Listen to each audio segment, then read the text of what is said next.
Students of class 12 integration में miscellaneous section में हम क्वेश्चन नंबर 12 से 32 37 से स्टार्ट करेंगे।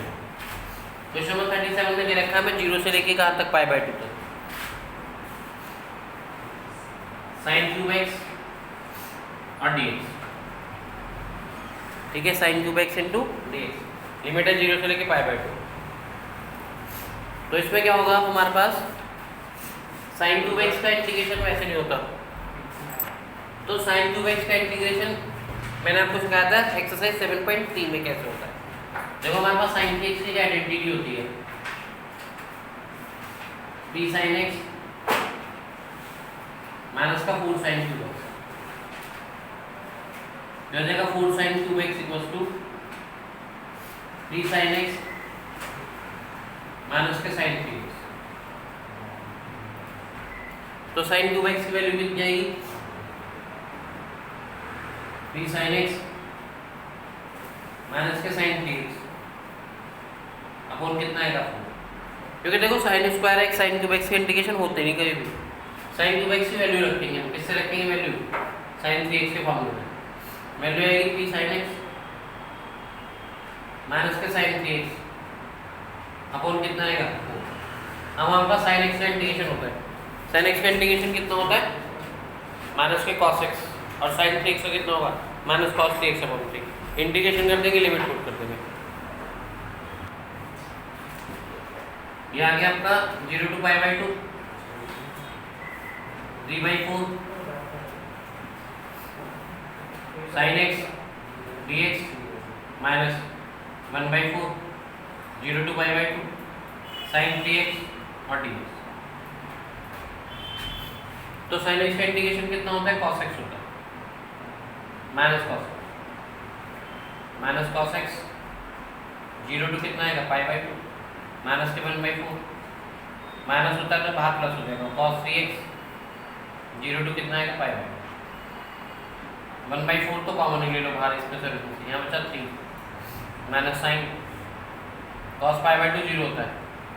और cos 0 कितना होता है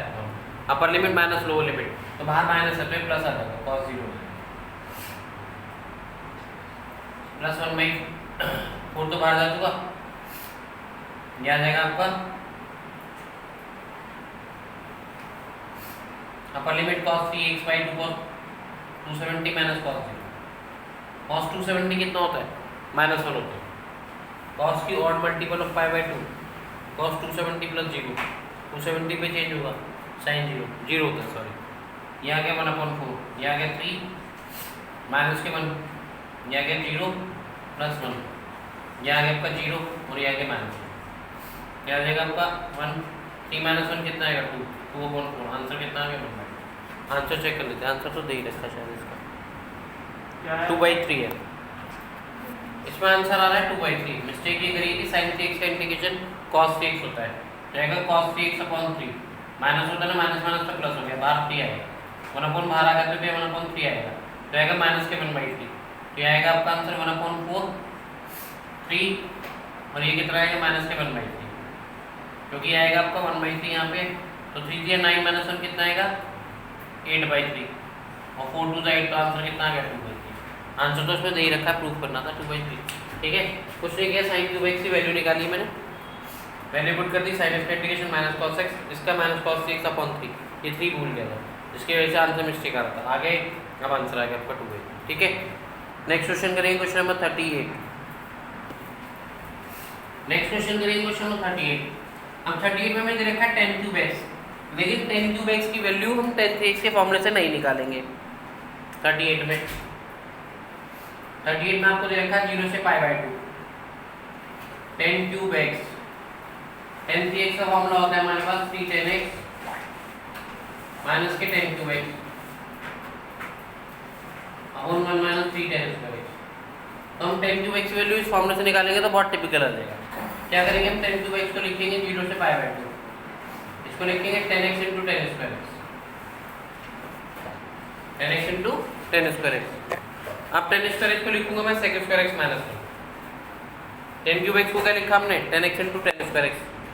10 स्क्वायर x को क्या लिखेंगे sec स्क्वायर x माइनस 1, ये तो 10x आ गया, ये आ गया sec square x minus 1 d x, जो आ गया 0 से पाई बाई 2, ये हो जाएगा 10x into sec square x, minus के 0 टू पाई बाई 2 कितना आएगा 10x। इस वाले 10x को क्या मान लेंगे हम t,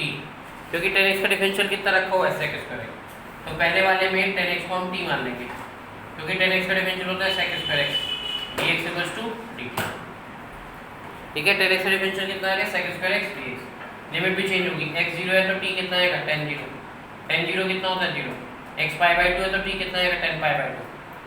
tan पाई बाई 2 कितना होता है नॉट डिफाइंड, तो लिमिट आएगी आपको 0 से नॉट डिफाइंड, ये आ जाएगा आपका t और dt माइनस 10x का इंटीग्रेशन होता है, 10x का इंटीग्रेशन होता है माइनस के log cos x। अभी नेक्स्ट स्टेप में एक साथ कर देंगे tan इंटीग्रेशन dx। ठीक है, तो t का इंटीग्रेशन हो जाएगा t स्क्वायर बाई 2 और 10x का कितना होगा माइनस के log cos x, 10x into 10 square x लिखा, 10 स्क्वायर एक्स को लिखा sec square x minus 1, multiply कर दी 10x into sec square x minus के 10x, 10x को t मान लिया, sec square x dx equals to dt और इसका log, तो ये आ गया आपका t का t स्क्वायर बाई 2, लिमिट है 0 टू 1, और ये आ गया माइनस के 2, 10x का इंटीग्रेशन कितना हो गया माइनस के log cos x, तो आ गया 2 माइनस माइनस प्लस हो जाएगा log cos x, लिमिट है इसकी 0 से लेके पाई बाई 2, आंसर में लाना है 1 माइनस log 2 लाना है, ये आ गया 2 से 2 तो कैंसिल हो गया, 1 का स्क्वायर 1 माइनस 0 तो ये तो 1 आ गया, प्लस ये आ रहा है 2 log cos pi by 4 minus कितना आ गया log cos 0 हो गया, cos पाई बाई 4 जो होता है 1 बाई रूट 2 होता है cos 45, ये आ गया आपका 1 माइनस 1 प्लस 2, आंसर में लाना है मुझे 1 minus log 2 log cos pi by 4, देखो यहाँ पे log की प्रॉपर्टी सीखनी पड़ेगी, ये 1 बाई रूट 2 हो गया माइनस log 1 हो गया, अब log 1 कितना होता है 0 होता है, तो ये तो हट जाएगा, ये आ गया 1 plus 2 log a upon b कितना होता है log a minus log b, इस log 1 अपॉन log रूट 2 को लिखा है मैंने log 1 माइनस के log रूट 2, ये log 1 कहाँ गया 0 हो गया, क्योंकि log 1 0 होता है, अब log 1 फिर गया 0 में, तो आ गया 1 माइनस के log 2 अंडर रूट log 2, लेकिन आंसर में लाना है 1 माइनस log 2 है ना, तो ये 2 नहीं आना और अंडर रूट है 1 माइनस 2, इसको लिखूंगा मैं 2 की पावर 1 बाई 2, फिर log a की पावर m मैंने आपको पढ़ाया हुआ तो m आ गया था, तो आ गया 1 माइनस 2 इंटू 1 अपॉन 2 और log 2, 2 से 2 कट गया तो आंसर कितना आ गया 1 माइनस log 2। ठीक है, सिंपली t का इंटीग्रेशन t स्क्वायर बाई 2 हो गया, इसका आ गया log cos x, upper limit minus lower limit log 1 by root 2, log 1 0 हो गया, log a upon b log a minus log 2, log 1 फिर 0 हो गया, ये आ गया माइनस के 2 log रूट 2, इसकी पावर लिखी मैंने 1 बाई 2, 1 बाई 2 तक क्या आ गया 2 से 2 कटा तो आंसर है। ठीक है, तो आपका क्वेश्चन नंबर कौन सा हो गया 38 हो गया। नेक्स्ट क्वेश्चन करते हैं, question number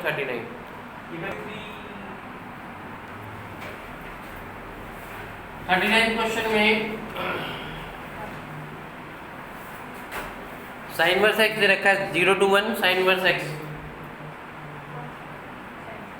sign inverse x dx, तो क्या करेंगे हम साइन इनवर्स एक्स को थीटा मान लेंगे,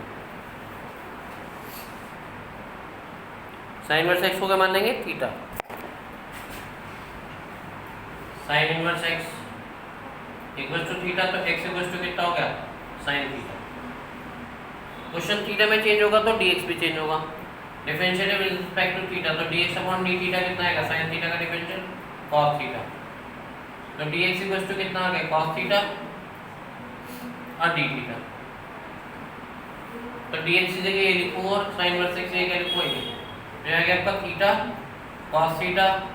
और d थीटा। अब लिमिट चेंज होगी, अगर मैं x की वैल्यू 0 रखता हूँ तो थीटा कितना आ जाएगा sin इनवर्स 0, sin की वैल्यू 0 कहाँ पे होती है 0 पे, तो आ गया theta equals to sin inverse sin 0, sin से sin कैंसिल हो गया थीटा 0 हो गया, x आएगा आपका पाई बाई 2 1 सॉरी, थीटा हो गया sin इनवर्स 1, sin की वैल्यू 1 कहाँ पे होती है पाई बाई 2 पे, तो इसको लिखूंगा theta equals to sin inverse sin pi by, sin से sin कैंसिल होगा तो थीटा कितना आएगा पाई बाई 2, तो लिमिट आ गई हमारी 0 पे 0 और 1 पे कितनी आ गई पाई बाई 2, अब इसको कौन सा रूल लेगा, प्रोडक्ट रूल लेगा। तो क्या होगा, theta is integration of cos theta d theta minus whole integration differential of theta integration of cos theta d theta whole integration का डी थीटा लिमिट है 0 से लेके pi by theta. Cos theta का integration कितना होता है, sine theta होता है माइनस थीटा का डिफरेंशियल 1 कॉस थीटा का इंटीग्रेशन साइन थीटा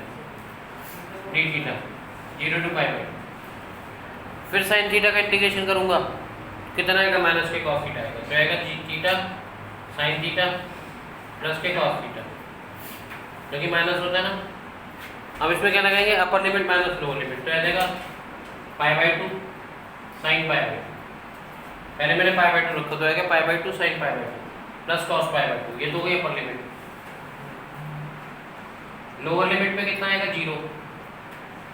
तो लोअर लिमिट में जब 0 पुट करूंगा तो ये तो 0 ही हो जाएगा, ये भी 0 प्लस ये 1 आएगा, तो आएगा 0 plus 1। So cos pi by 2 0 होता है, साइन पाई बाई 2 कितना होता है, तो आंसर कितना है पाई बाई 2 माइनस कितना आ गया, तो आंसर कितना आना था पाई बाई 2 माइनस 1। इसको हमने थीटा मान लिया, x आ गया साइन थीटा, तो dx से लिखा cos थीटा d थीटा, और इसको हमने थीटा रखा, लिमिट चेंज कर दी, 0 से कितनी आ गई पाई बाई 2, हाईलाइट लगा है upper limit minus lower limit, answer आ गया पाई बाई 2 माइनस। ये आपको क्वेश्चन नंबर 39 कंप्लीट हो गया। 40 हमारे सिलेबस से कैंसिल हो चुका, 41 में आपको होमवर्क में दे चुका हूँ, 42 में आपको होमवर्क में दे चुका हूँ। हमारे पास नेक्स्ट क्वेश्चन आता है 41 और 42 43। अब देखो 43 में क्या कह रहा है, 43 में एक लगेगी प्रॉपर्टी P3 होती थी upper plus lower minus 1। Question में 43 में लिखा है a plus b minus x equals to f x given है। तो देखो इसमें लोअर लिमिट है अपर बी है, तो अपर प्लस लोअर माइनस एक्स है, तो इसमें कौन सी लगेगी P3 लगेगी,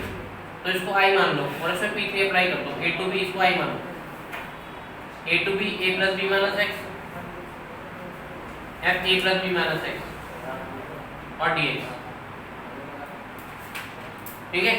अब देखो f a plus b minus x कितना दे रखा है, f x दे रखा है, पहले इसकी वैल्यू पुट कर दो f x, I एक बार जो चाहे वैल्यू पहले पुट कर दो चाहे बाद में पुट कर दो, करनी पड़ेगी बस। a टू बी ये आ गया आपका a plus b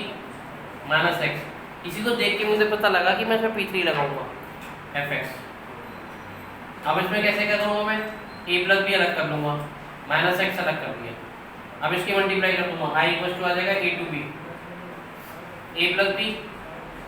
fx minus के x fx और dx। अब ये क्या हो जाएगा आपका i इक्वल टू आ जाएगा a to b a plus B